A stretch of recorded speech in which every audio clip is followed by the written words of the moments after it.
Okay, welcome students.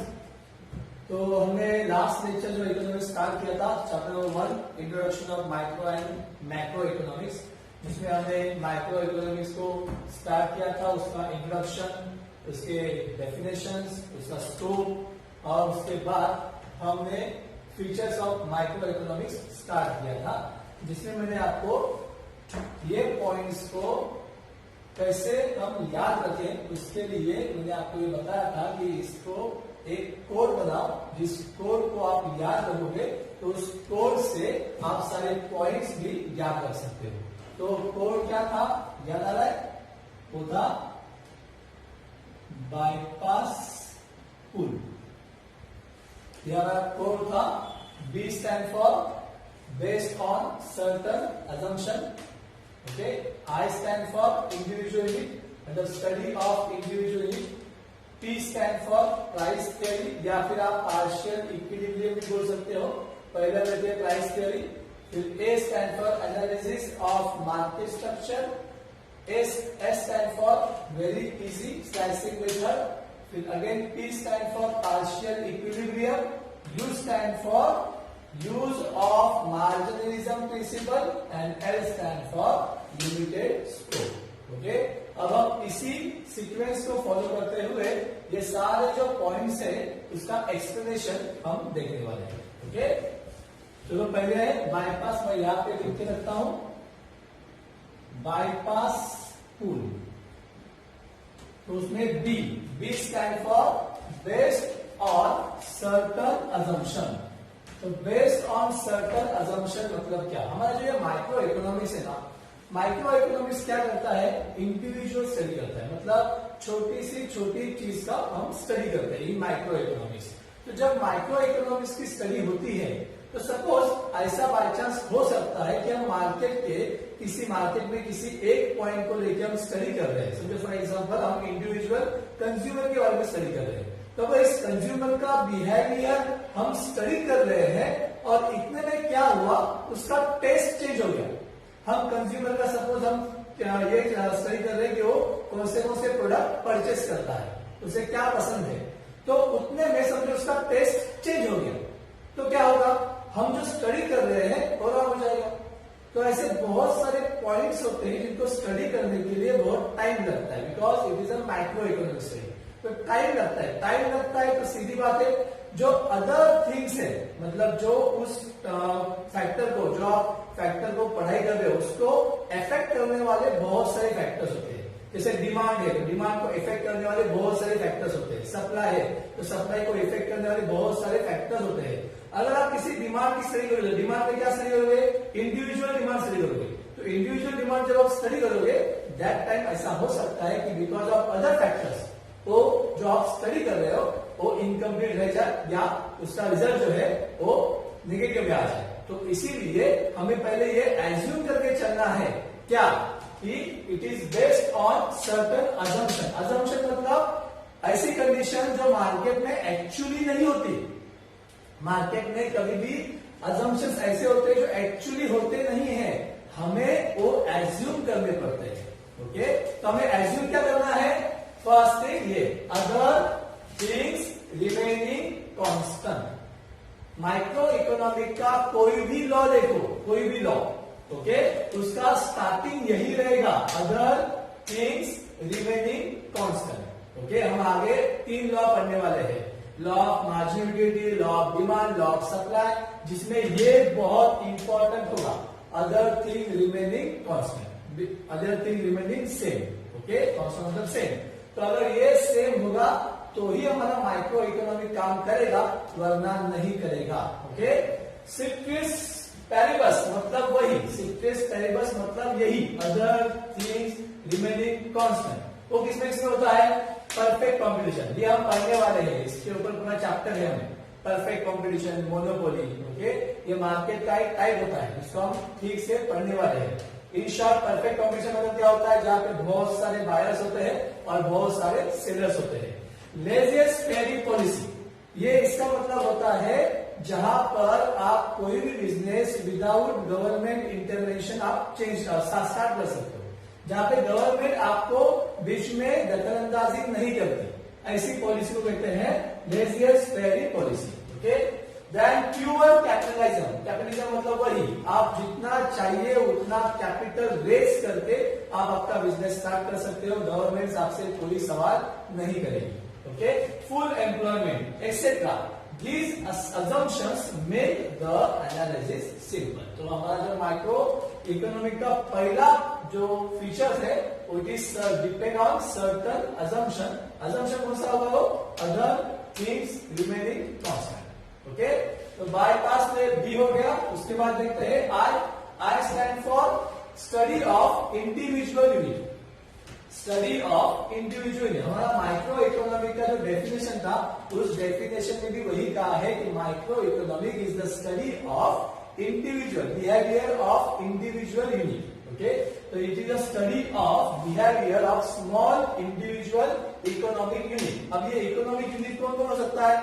It में भी individual firm, company हो सकती है, या इंडिविजुअल प्राइस हो सकती है, या इंडिविजुअल हाउस हो सकता है, मतलब कोई भी एक घर। ओके, तो उसकी हम बात करेंगे यहाँ पर, मतलब इंडिविजुअल को ही पढ़ना है, ग्रुप को पढ़ाई नहीं करना है। ओके, उसके बाद P stand for price theory. Price theory मतलब क्या? हमें प्रोडक्शन तो पता है, प्रोडक्शन हो गया है, प्रोडक्शन के बाद बहुत इंपॉर्टेंट चीज होती है कि वो जो आपने बनाया हुआ प्रोडक्ट है उसका प्राइस कैसे तय करें। गुड्स या सर्विस आप दे रहे हो तो उसका प्राइस कैसे तय करेंगे? How to determine the prices of goods and services. ये अगर आपको प्राइस फिक्स करनी है गुड्स या सर्विसेज की तो आपको माइक्रो इकोनॉमिक की ही स्टडी करनी पड़ेगी।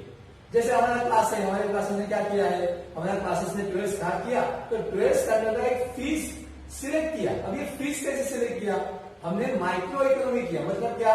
हमने अपने मार्केट का जो स्ट्रक्चर है उसको डीपली स्टडी किया, एक एक यूनिट का स्टडी किया। ऐसे नहीं कि चलो भाई इस एरिया में ये ए क्लास का फीस इतना इतना है या ए क्लास का फीस इतना इतना है तो चलो अपना भी फीस इतना इतना होगा। नहीं, ऐसे नहीं होता। हमने क्या स्टडी किया? हमने जो हमारा गुड्स और सर्विस, अभी हम सर्विस की बात करते हैं तो ये सर्विस के लिए जो फैक्टर्स लगते हैं इसको हम फैक्टर्स ऑफ प्रोडक्शन कहते हैं, तो उनका हमें पहले कॉस्ट निकालना पड़ा। मतलब उसमें गाड़ी का रेंट आ गया, लाइट बिल आ गया, नोट्स का खर्चा आ गया, टीचर्स का खर्चा आ गया, ये सारे खर्चे हमने पहले फाइंड आउट किए, फिर उसमें हमारा प्रॉफिट मार्जिन ऐड किया और उसके बाद हमने सेलिंग प्राइस फिक्स की। ओके, ऐसे ही हर कोई कंपनी वाला क्या करता है? Prices of goods and services और we can say that cost of factors of production as well as factors of production, इनका जो कॉस्ट तय होता है ये आपको माइक्रो इकोनॉमी से ही मिलता है। So it deals with determination of the prices of goods and services as well as factors of production. Hence, it is known as price theory. इसलिए इसको price theory कहा जाता है। ओके, उसके बाद है A।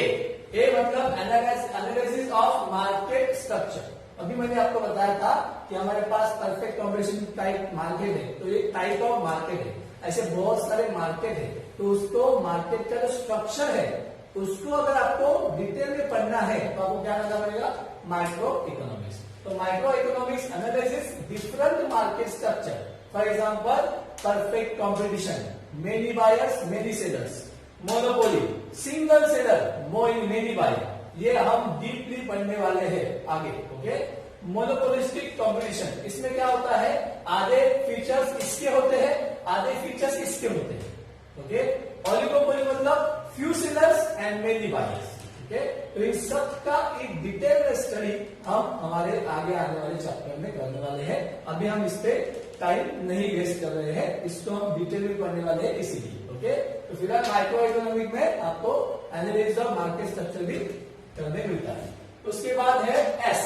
S stand for slicing method. Slice, आप कभी फैमिली पैक लेते हैं तो फैमिली पैक आइसक्रीम का आप क्या करते हो? फैमिली पैक में आने के बाद उसको सामने रख के सब जन आजू बाजू में बैठते हो, खाते हो?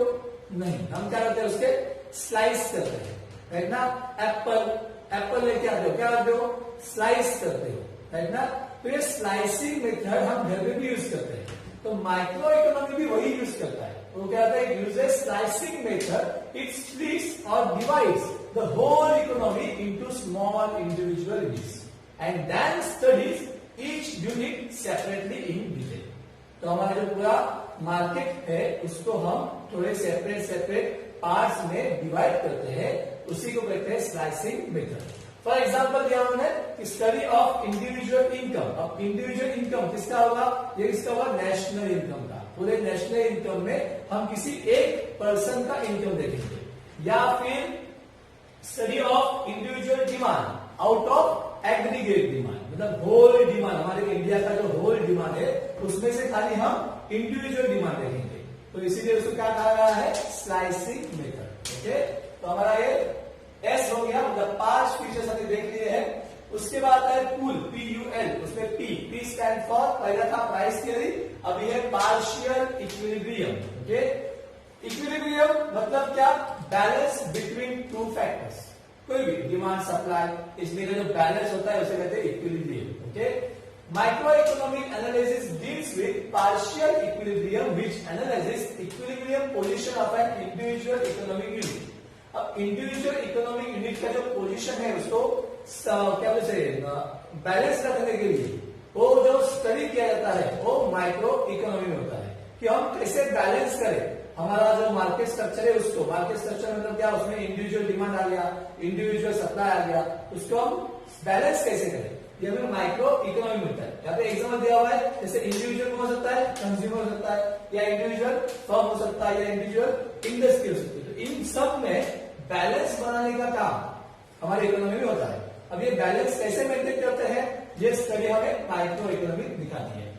इट आइसोलेट्स एन इंडिविजुअल, ये क्या करता है? एक यूनिट को आइसोलेट करना मतलब बाजू में करना, उसको बाजू में करता है, and from other forces and studies it's equilibrium independent. तो उसका जो बैलेंसिंग है उसको हम डीपली स्टडी करके उस यूनिट को साइड में करने के बाद, ओके, इसलिए उसको कहते हैं पार्शियल इक्विलिब्रियम। ओके, उसके बाद है U stand for use of marginalism principle. Marginalism principle, ये मार्जिनल ये वर्ड जो है अभी नेक्स्ट चैप्टर में वापस आने वाला है, तो आपको इसका डिटेल आइडिया मिल जाएगा।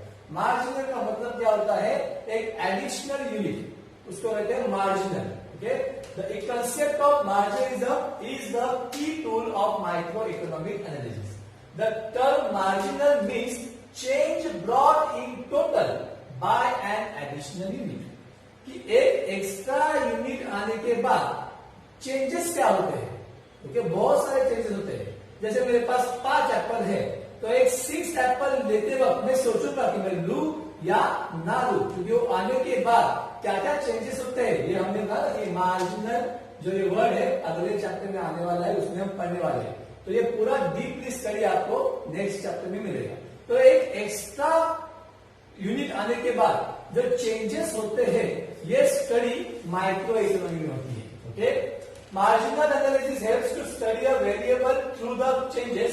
Producers and consumers takes economic decision using this principle. तो कंज्यूमर हो या प्रोड्यूसर हो, मार्जिनलिज्म के सहारे ही वो डिसीजन लेते हैं अपने इकोनॉमिक पॉलिसी में। मतलब कंज्यूमर डिसीजन लेता है कि हम परचेस करें या ना करें, और प्रोड्यूसर डिसीजन लेता है कि हम प्रोड्यूस करें या ना करें। ओके, तो use of marginalism principle. And the last one is limited scope. हमने पहले स्टार्टिंग में कहा था कि माइक्रो इकोनॉमिक जो है वो छोटे छोटे पॉइंट की स्टडी करता है, लार्ज पॉइंट की नहीं। ओके, तो इसीलिए इसका स्कोप जो है वो लिमिटेड है। The scope of micro economy is limited to only individual units. It doesn't deal with the nation wide economic problem. मैंने पहले भी कहा था आपको कि जो हमारे पूरे नेशन में चल रहा है, इंडिया में जो प्रॉब्लम चल रहे हैं उसका स्टडी माइक्रो इकोनॉमी में नहीं होता। जैसे फॉर एग्जांपल इन्फ्लेशन, प्राइस बढ़ना, डिफ्लेशन, प्राइसेस कम होना, balance of payment. Balance of payment का मतलब होता है difference between import and export. Okay, एक within specific period of time में आप जो इंपोर्ट करते हो और जो एक्सपोर्ट करते हो, बाहर देश से हमारे देश में आना मतलब इंपोर्ट, और हमारे देश से बाहर के देश में जाना मतलब एक्सपोर्ट, इसका जो डिफरेंस होता है उस डिफरेंस को कहते हैं balance of payment. Okay, poverty, unemployment, population, economic growth, ये सब नेशन वाइड प्रॉब्लम है। इनका स्टडी माइक्रो में नहीं होगा। इनका इनका स्टडी होगा मैक्रो में। ओके, तो इसीलिए इसको कहा गया है लिमिटेड स्कोप। ओके, तो स्टूडेंट्स हमने आटो पॉइंट्स देख लिए हैं। हमारा कोर था बाईपास पुल। ओके, तो उसके हिसाब से आप इसका सीक्वेंस चेंज कर सकते हो, कोई प्रॉब्लम नहीं है। बस आपको पॉइंट्स याद रखने हैं और उसके अंदर क्या लिखना है वो आपको याद होना चाहिए, तो आप उसको ठीक से एक्सप्लेन कर सकते हो। ओके, तो एग्जाम में अगर ये क्वेश्चन आया right features of micro economic, तो मार्क्स देख लेना। 4 मार्क्स के लिए है तो कम से कम 6 पॉइंट लिख दो। ओके, 6 मार्क्स के लिए है तो आधा पॉइंट लिखने जरूरी है, लेकिन मेरे ख्याल से 4 मार्क्स के लिए समझेगा define and explain features of micro economic. Okay, तो अभी डेफिनेशन लिखो और पॉइंट्स में आप 5 या 6 पॉइंट्स लिख सकते हो, जो भी आपको इजी लगे वो आप लिख देना। ओके, अब इसके बाद हम देखने वाले हैं इसके next importance of micro economy. अब माइक्रो इकोनॉमी के फीचर्स देखे आपने, तो अभी ये जरूरत किसे है, माइक्रो इकोनॉमी की जरूरत किसे पड़ती है, कहां पर ये यूज होता है, इसका इंपॉर्टेंस क्या है, उसके लिए ये पॉइंट्स है। ओके, तो इसका भी जैसे मैंने अभी बनाया था वैसे आप यहाँ पे बना सकते हो, PFFEBUB, आप इसका कोई भी कोड बना सकते हो और उसको याद रख सकते हो। ये दिमाग आप लगाओ। ओके, कि इसमें हम कैसे याद रखें। ओके, तो इसका पहला है प्राइस डिटर्मिनेशन, फिर दूसरा है free market economy, foreign trade, economic model building, business decision, useful to government and basis of welfare economics. तो इन सब में हम अभी डिटेल स्टडी करेंगे। पहला है उसमें price determination.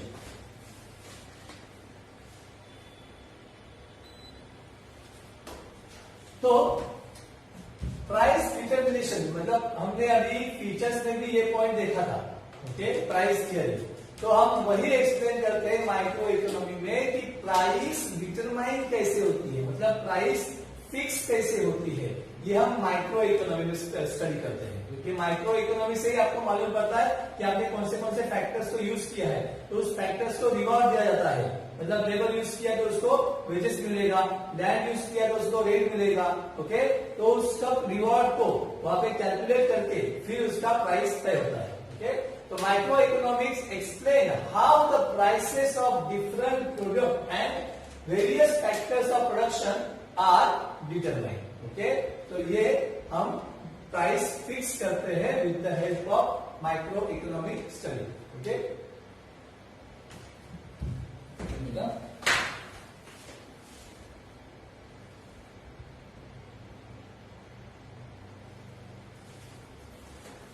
Next free market economy. Micro economics helps in understanding the working of a free market economy. Free market economy क्या होता है, is that economy where the economic decisions regarding production of goods सच है, मतलब ये जो production आप करते हो, कोई भी चीज का क्या करते हो, प्रोडक्शन करते हो, तो ये प्रोडक्शन करते हुए कुछ सवाल अपने आप से पूछना बहुत इंपॉर्टेंट है। पहला सवाल, व्हाट टू प्रोड्यूस, हमें प्रोड्यूस करना है तो क्या प्रोड्यूस करना है। आजकल का जो माहौल है, हमारा जो इकोनॉमी है वो थोड़ा चेंज हो गया है। अभी हर कोई प्रॉफिट के पीछे पड़ा है, मतलब ऐसा प्रोडक्शन जहां पे प्रॉफिट ज्यादा से ज्यादा होना चाहिए। मतलब यहाँ पे हम ये सवाल नहीं पूछते कि व्हाट टू प्रोड्यूस, हम ये पूछते हैं कि भाई इसमें हमें प्रॉफिट कितना मिलेगा। एंड दैट्स व्हाई हमारा एग्रीकल्चर सेक्टर जो पहले बहुत बड़ा हुआ करता था वो अब बहुत छोटा हो गया है, क्योंकि प्रॉफिट मार्जिन वहां पे बहुत कम है। तो उसके बाद हमारा इंडस्ट्रियल सेक्टर बढ़ने लगा था, फिर अभी इंडस्ट्रियल सेक्टर भी बंद हो गया है, कम हो गया है, बंद हो गया कम हो गया है, क्योंकि वहां पर भी प्रोडक्शन जो प्रॉफिट मार्जिन है वो बहुत कम है। अब प्रॉफिट मार्जिन कहां पर है, in service sector. And because of that reason बहुत सारे इंडस्ट्री जो है वो सर्विस सेक्टर में कन्वर्ट हो गए, टेरिटरी सेक्टर। ओके, तो ये सर्विस सेक्टर में आपको क्या मिलता है, प्रॉफिट ज्यादा मिलता है। क्यों मिलता है प्रॉफिट ज्यादा, क्योंकि आप जो वहां पे बेच रहे हो वो चीज दिखती नहीं है। जैसे हमारा सर्विस आपको दिखता नहीं है। ओके, डॉक्टर जो चेकिंग करता है आपको दिखता है क्या, नहीं दिखता है। लॉयर जो सर्विस देता है आपको दिखता है क्या, नहीं दिखता है। जो दिखते नहीं ना उनके चार्जेस बहुत होते हैं, गाड़ी आप मैकेनिक के पास लेके गए, उसने सर्विस दिया, आपको दिखता है क्या किया उसने? कुछ नहीं दिखता है। वो खाली पार्ट्स का पैसा अलग से लेता है और सर्विस का पैसा अलग से लेता है। हाथ लगाएगा तो पैसा लेगा, है ना? ये जो सर्विस सेक्टर है इसमें प्रॉफिट मार्जिन बहुत ज्यादा है और because of that reason production factor कम हो गया है। प्रोडक्शन फैक्टर कम हो गया मतलब हमारी इंडस्ट्री बंद हो गई। इंडस्ट्री बंद हो गई मतलब अनएम्प्लॉयमेंट बढ़ गया। और आज का जो कोरोना का माहौल है जहाँ पे वर्कर्स को हटाया जा रहा है कंपनी से, कंपनी बंद हो रही है, बस रीजन यही है कि हमारा प्रोडक्शन सेक्टर बहुत कम है। वो कम होते होते होते होते अभी इतना कम हो गया है कि लोगों के पास काम नहीं है और लोग मतलब जो प्रोप्राइटर है या उस बिजनेस के मालिक है वो क्या कर रहे हैं? वो अपने बिजनेस को शिफ्ट कर रहे हैं in tertiary sector, service sector. Okay, तो व्हाट टू प्रोड्यूस, ये बहुत इंपॉर्टेंट चीज है कि प्रोडक्शन तो होना ही चाहिए। अभी हम बहुत सारे चीजों के लिए दूसरे देशों पे डिपेंड है। जैसे पहले अंग्रेज आए वैसे ही अभी कुछ और देश है जो हमारे इंडिया पे कब्जा करना चाहता है, जिसमें आपने सुना होगा कि चाइना का नाम फर्स्ट पे है। ओके, और आज का ही न्यूज है कि चाइना के 59 एप्स हमारे देश में बैन कर दिए हैं। ओके, तो ये चाइना के 59 एप्स है, ये आपको तो पता था क्या? नहीं, मुझे नहीं पता। क्यों नहीं पता? क्योंकि ये न्यूज हम तक नहीं पहुंचती। और वो एप्स मतलब क्या है? Service sector. तो आपको सर्विस देते हैं, है ना? शेयरिंग आप यूज करते हो, टिकटॉक आप यूज करते हो, सर्विस दे रहे, उसका कोई चार्जेस वो दिखता नहीं है और इसका प्रॉफिट मार्जिन बहुत ज्यादा होता है। अब ये पैसा ना जा रहा है उनके पास जा रहा है, हमारा पैसा उनके पास जा रहा है। तो बहुत इंपॉर्टेंट है हमें प्रोडक्शन देना। ओके, और प्रोडक्शन में पहला सवाल होता है व्हाट टू प्रोड्यूस। ओके, दूसरा सवाल है हाउ मच टू प्रोड्यूस, कितना करें। अब कितना करें ये तो बहुत इंपॉर्टेंट फैक्टर है कि वो पहले से ही बोल नहीं सकते कि भाई कितना करें। ओके, तो उसमें प्रोडक्शन तो आपको करना ही पड़ता है, फिर आगे प्रॉफिट होगा कि लॉस होगा ये डिपेंड करता है। Okay, how what to produce, how to produce, ये ऐसे कुछ सवाल होते हैं। ओके, वेयर टू प्रोड्यूस, ये भी एक सवाल है कि भाई प्रोडक्शन दे तो कहां पर दे। अभी हमारे देश का प्रॉब्लम क्या है कि हम जहां पर बहुत सारी चीजें पहले से है वहां पे और चीजें लेके आ रहे हैं। मतलब हम हमारे जो रॉ मटेरियल है उसको हम ठीक से यूज नहीं कर रहे, तो वहां पे प्रोडक्शन होना चाहिए जहां पे वो है ही नहीं। हम वहां पे प्रोडक्शन करते हैं जहां पे बहुत सारा है, जहां पे बहुत कुछ वहां पे मतलब एक ही टाइप की दुकान आपको एक ही एरिया में बहुत सारे मिलते हैं। जैसे कपड़ों की दुकान बहुत सारे मिलेंगे, है ना? लेकिन देखो वो इस्त्री वाला, जो इस्त्री वाला काम होता है, आयरन वाला, वो इस्त्री वाला, वो बहुत मुश्किल से मिलता है। चक्की वाला, आटे वाला, वो भी बहुत मुश्किल से मिलता है। वो एरिया वाइज जाते हैं, उस एरिया में से 4-4, 5-5 लोग नहीं मिलते आपको, वो बड़ों से बिजनेस करते हैं। और बाकी ये जो बिजनेस कर रहे हैं, कपड़े वाले हो या ये गेहूं चावल बेचने वाले हो, ये दुकानदार बहुत सारे शॉप आते हैं, सोनार, ओके, जो सोना बेचते हैं, गोल्ड वाले, ये भी। तो कहां पे प्रोड्यूस करना है ये भी एक बहुत इंपॉर्टेंट सवाल है। Okay, are taken at individual levels, there is no intervention by the government और एनी अदर